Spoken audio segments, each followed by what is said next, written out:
भी ये क्वेश्चन आता है कि क्या सारे ऑटिस्टिक बच्चे जो हैं वो स्पीड डिले के साथ होते हैं या सारे बच्चे जो स्पीड डिले के साथ होते हैं वो ऑटिस्टिक होते हैं। तो आज की वीडियो आपके लिए। अस्सलाम वालेकुम everyone, welcome to hearing horizon by Maryam. उम्मीद करती हूँ कि आप लोग अपनी सेहत और ईमान की बेहतरीन हालत में होंगे। जैसा कि आपको पता है कि हमारी ऑटिज्म की एक सीरीज चल रही है जिसका आज है एपिसोड 5, जिसमें एक क्वेश्चन बहुत ज्यादातर लोग पूछते हैं कि क्या मैम हर ऑटिस्टिक बच्चा जो है वो स्पीड डिले के साथ होता है या जो हर स्पीड डिले वाला बच्चा है क्या वो ऑटिस्टिक बच्चा होता है। तो आज हम इस चीज को क्लियरली डिफ्रेंशिएट करेंगे कि क्या ये बात सच है कि हर ऑटिज्म वाला जो बच्चा है वो उसकी जो स्पीच है वो डिले होती है। तो इस तरह नहीं होता।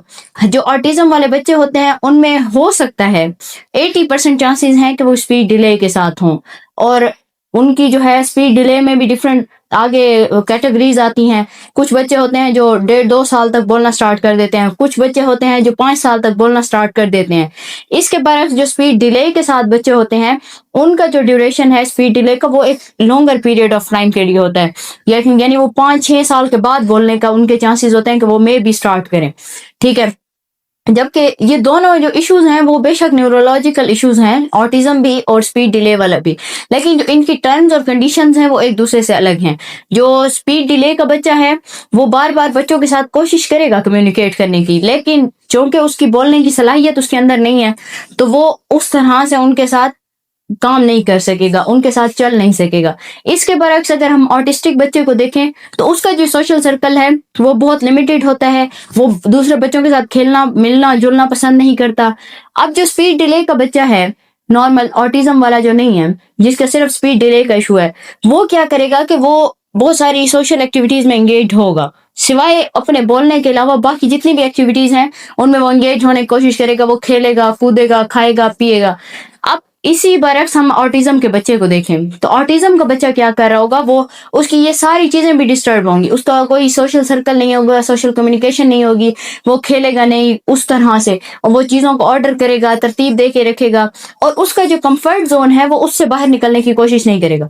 लाइक अगर उसको बॉल वाली कोई गेम पसंद है, गाड़ी वाली कोई गेम पसंद है, वो सिर्फ वही काम करेगा, वो कोई भी नई एक्टिविटी को जो है एक्सपीरियंस नहीं करना चाहेगा। जबकि स्पीड डिले का बच्चा इन सारी चीजों को एक्सपीरियंस कर रहा होगा। एक और क्वेश्चन पूछा जाता है कि जी अगर ये जो थेरेपिस्ट होते हैं ये हर स्पीड डिले वाले बच्चे को ऑटिस्टिक कहकर उसकी थेरेपी क्यों स्टार्ट करा देते हैं। तो ऐसा हरगिज नहीं होता। यहाँ पर जब उनकी असेसमेंट की जाती है तो हम देखते हैं कि आया वो सिर्फ स्पीड डिले के साथ है या उसके साथ उसके ऑटिज्म के भी साइन है। जैसे कि आपने पहली वीडियो में मेरी देखा होगा कि मैंने उसमें बताया कि ऑटिज्म के बच्चों में क्या साइंस और सिम्टम्स होते हैं।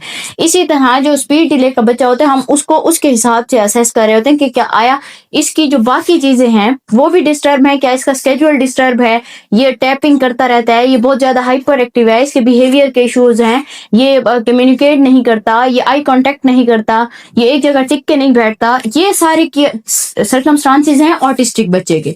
अब जो स्पीड डिले वाला है उसका सिर्फ स्पीच का इशू होगा, उसका कोई बिहेवियर का इशू नहीं होगा, कोई उसकी हाइपर एक्टिविटी नहीं होगी, वो सिर्फ ये होगा कि या वो बोल नहीं सकता होगा, और अगर वो बोल सकता होगा तो उसकी जो वर्ड हैं वो क्लियर नहीं होंगे। तो ये दोनों चीजें टोटली एक दूसरे से डिफरेंशिएट हैं और अलग अलग हैं। इनका जो थेरेपी प्लान भी होता है वो भी एक दूसरे से अलग होता है।